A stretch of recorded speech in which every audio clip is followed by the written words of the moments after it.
Hello and welcome back to Community Faith Church. It is great to have you guys back today. This week was a very blessed week. You should have been there. And this week we had Pastor George Scheffers who blessed us with a great message, which is basically highlighting the importance of focusing on eternal things and how dangerous it could be focusing on temporary things. He first started off by reading a scripture that I'll read for you, which is 2 Corinthians 4, verse 18. Let me read.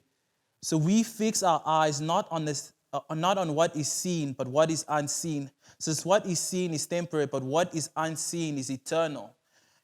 This scripture was very powerful because it focuses on the fact that, like what is unseen is eternal, and God is also unseen. We need to focus on God, focus on the word. As Christians, we should make it the most important things. Make the things that is eternal important, And sometimes we find ourselves busy focusing on our jobs, focusing on each and everything, that is material, but we don't focus on what is eternal, and which is basically God, at the end of the day.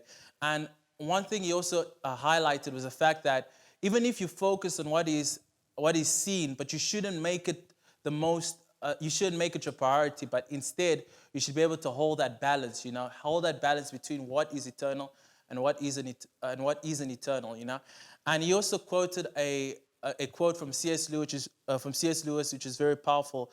As I read, it says that all that is not eternal is eternally useless. So in the same sense, everything that is not eternal, each and everything that you're busy trying to build, that empire that you're trying to build for yourself, is eternally useless because you'll have it today, but it wouldn't be able to last forever, And this is a very wonderful sermon. And if you would like to keep up with the sermon, to be able to check it out, you can follow our Google Podcast, our Apple Podcast, and our Spotify podcast. And if you want to keep up with the church's daily activities, you can also follow us on Facebook, Instagram, and YouTube. And I believe that you'll be truly blessed as you follow the message. And have a blessed week. Remain blessed.